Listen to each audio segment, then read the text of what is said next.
Hello friends, welcome to the new episode of my channel. আমি অরিত্র। তো এখন আমরা কথা বলবো হচ্ছে পরমব্রত চট্টোপাধ্যায়ের ডিরেকশনের ছবি এই রাত তোমার আমার, যেখানে লিড চরিত্র প্লে করেছে অঞ্জন দত্ত এবং অপর্ণা সেন। তো এই ছবিটা মানে এটা একটু অ্যাজ সাচ প্লট বলে কিছু নেই, একটা একটা রাতের গল্প, যেখানে আমরা দেখতে পাচ্ছি একটা দম্পতি যাদের 50th অ্যানিভার্সারি। তো সেই অ্যানিভার্সারির সময় এই ভদ্র মহিলা মানে অপর্ণা সেনের যে চরিত্রটা, তিনি তার ক্যান্সার হয়েছে, তো তিনি সাফার করছেন এবং তার হাজবেন্ডেরও বয়স হয়ে গেছে, যেটা অঞ্জন দত্ত প্লে করছে, তো টেক কেয়ার করে। এবং এই রাত্রিবেলা 50th অ্যানিভার্সারি সেলিব্রেট করবার সময় ছোট্ট করে একটা তারা নিজেদের মতো সেলিব্রেট করছে এবং একটা রাতে তারা কনভারসেশন করছে নিজেদের মধ্যে। এবং এই কনভারসেশনটার মাধ্যমেই এদের পুরো যে লাইফটা সেটা কোথাও গিয়ে উঠে আসছে। সেটা কিন্তু আমরা মানে ছবিটা কিন্তু ঘর থেকে বাইরে যাচ্ছে না, পুরোটাই তাদের কনভারসেশনের মাধ্যমে কিন্তু উঠে আসে। কনভারসেশনাল ড্রামা অনেকটা, ওই একটা ছবি এলো না আমাদের নেটফ্লিক্সে মে আরগান বলে, সেখানে দেখবেন কার্থি আর অরবিন্দ স্বামী খালি কথা বলে যাচ্ছে, সেটার মাধ্যমেই সবকিছু, আমাদের কিন্তু ফ্ল্যাশব্যাক আলাদা করে দেখাচ্ছে না। মানে কিছু কিছু জায়গায় একটু অল্প দৃশ্য দেখিয়েছে, কিন্তু বেশিরভাগটা হচ্ছে তাদের কথাবার্তা এবং পারফরমেন্সের উপরই দাঁড়িয়েছে। সেম ভাবে এই ছবিটা ওরকমই একটা কনভারসেশনাল ড্রামা জোনের মধ্যে পড়ছে, যেখানে এই দুটো দম্পতির কথাবার্তার মাধ্যমে আমরা বুঝতে পারছি তাদের লাইফটা কিরকম ছিল। এই ধরনের ছবি না, মানে আমি বলি হচ্ছে এগুলোকে মাইক্রোস্কোপিক ইমোশন। মানে এখানে অ্যাজ সাচ কোনো বাইরে থেকে কোনো কনফ্লিক্ট নেই, এক্সটার্নাল কোনো কনফ্লিক্ট নেই, কিছু নেই, কিচ্ছু নেই, ঠিক আছে। এবং আপনার কাছে বেশি ন্যারেটিভ ডিভাইসও নেই খেলবার। আপনি জাস্ট একটা ঘরের মধ্যে রয়েছেন, দুটো ক্যারেক্টার রয়েছে আপনার কাছে এবং তারা কথা বলছে। এইখানে সব থেকে ইম্পর্টেন্ট হয়ে যায় হচ্ছে রাইটিং এবং সেকেন্ড হচ্ছে পারফরমেন্স।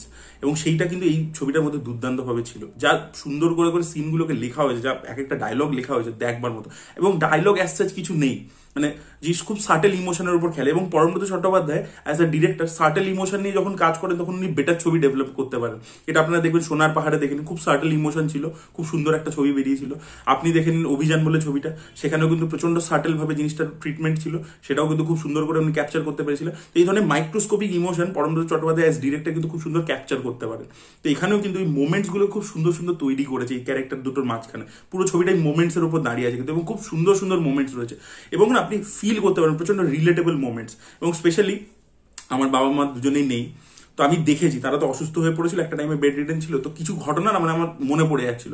তো সেই কারণে কোনো না কোনো লেভেলে আপনার সাথে রিলেট করতে পারবে আপনি জিনিসটা, তো সেটা খুব ইমোশনাল আপনাকে ফিল করাবে। তার সাথে হচ্ছে পারফরমেন্স, এই দুজন অভিনেতা যা পারফর্ম করেছে না, মানে ভাই যেন, এবং না মানে এত সুন্দরভাবে এরা দুজন দুজনের সাথে কমফোর্টেবল। এই পারফরমেন্সটা না ওরকম ডায়লগ হেভি পারফরমেন্স নয়, বা প্রচন্ড যে এক্সপ্রেশন হেভি পারফরমেন্স সেরকম কিন্তু নয়, ঠিক আছে। ছোট ছোট ছোট ছোট জিনিসের উপর দাঁড়িয়ে আছে। এবং এতটা ওই সেটটাকে, যে সেটটা আমি জানি না এটা অরিজিনাল সেটের মধ্যে হয়েছে নাকি এটা বাড়ির মধ্যে হয়েছে, অরিজিনাল বাড়ি নাকি সেট তৈরি করা হয়েছে আই ডোন্ট নো, বাট সেটাকে এতটা নিজের মতো করে নিজের স্পেসটাকে, সেটা আপনি ফিল করতে পারেন, মনে হচ্ছে যেন ক্যারেক্টার দুটোর বাড়ি এটা, মানে ড্রয়িং রুম বা বেডরুম এইটা, সেটা খুব সুন্দর করে ওনারা করতে পেরেছেন। এবং এদের দুজনের মধ্যে কেমিস্ট্রিটা আউটস্ট্যান্ডিং, দুজনেই অসাধারণ অভিনেতা অঞ্জন দত্ত অপর্ণা সেন। তো তারা দুর্দান্ত একটা পারফরমেন্স ডেলিভার করেছে।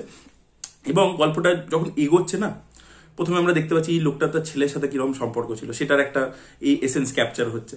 তারপরে একটা ধীরে ধীরে আরেকটা লেয়ার খুলছে, আরেকটা লেয়ার খুলছে স্লোলি, না আমরা যে বলি না একটা পিলিং অফ দ্য লেয়ার, সেই ব্যাপারটা কিন্তু থ্রু আউট ধীরে ধীরে ধীরে ধীরে হতে থাকছে। ধীরে ধীরে একটা একটা করে ইনফরমেশন আসছে, আমরা এক্সপেক্টও করছি না।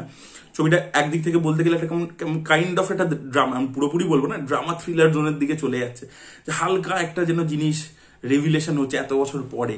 এতদিন এই ক্যারেক্টারটা ওইটার ব্যাপারে জানতো না এইভাবে, সেইখানে এত সুন্দর করে ওই জিনিসগুলো আনফোল্ডিংটা হয়েছে। এবং সেটা মূলত পারফরমেন্সের উপর দাঁড়িয়েছিল এত সুন্দরভাবে। মানে একটা ক্যারেক্টার ধরুন অলরেডি জানে একটা ঘটনা, কিন্তু আজকে সে ওটাকে আরেকবার করে রিভিজিট করতে চাইছে, এবং সেই ঘটনাটা প্রচন্ড পেইনফুল দুজনের জন্যই, যে বলছে তার জন্য এবং যে শুনছে তার জন্য।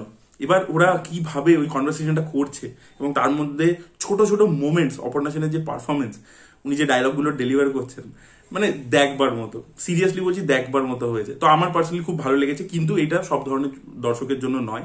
এটাও একটা টিয়ার জার্কার জোনের মধ্যেই পড়ছে, বাট মানে সন্তানও যেরকম একটা টিয়ার জার্কার ছিল, কিন্তু ওটা 180 ডিগ্রি এর থেকে উল্টো, ঠিক আছে। ওখানে আপনাকে একটা মানে একটা ড্রামা বা একটা ইমোশনাল হাই দেওয়ার জন্য একটা সার্টেন ওয়েতে ইমোশনগুলোকে হাইলাইট করে একটা ওয়েতে আপনাকে কাঁদানো হচ্ছে, এখানেও কাঁদানো হচ্ছে, কিন্তু 180 ডিগ্রি উল্টো দিকে, খুব প্রচন্ড সার্টেল নুয়ান্সড ইমোশনের ওপর, ঠিক আছে, যেখানে আপনাকে হাইলাইট করে দিচ্ছে না, ঠিক আছে। এবং খুব সুন্দর গান রয়েছে অঞ্জন দত্তর গলায়। এবং একদম লাস্ট সিনটা, ওই জায়গাটা আমার মনে হয়, মানে আমি দেখছি হলে সবাই কাঁদছে এবং পুরো স্ট্যান্ডিং ওভেশন পেয়েছে। ছবিটা আমি স্টারে দেখতে গেছিলাম, লোক বেশ ভালোই ছিল এবং স্ট্যান্ডিং অভেশন পেয়েছে। তো আপনার যদি এই ধরনের ছবি দেখার আর কি কোথাও গিয়ে একটা অভ্যেস থাকে, মানে ঋতুপর্ণ ঘোষের ছবি যদি আপনাদের ভালো লেগে থাকে বা অপর্ণা সেনের ছবি যদি ভালো লেগে থাকে, তাহলে কিন্তু এই কনভারসেশনাল বেসড ফিল্ম, তাহলে এইটা মনে হয় কোথাও গিয়ে আপনাদেরও ভালো লাগবে। খুব হার্ট টাচিং একটা ছবি হয়েছে, তো আমার পার্সোনালি খুব ভালো লেগেছে। আপনারা যারা দেখেছেন তাদের মতামত অবশ্যই কমেন্টে জানাবেন। এই ভিডিওটা ভালো লেগে থাকলে লাইক করুন, শেয়ার করুন, চ্যানেলকে সাবস্ক্রাইব করতে ভুলবেন না। Bye bye.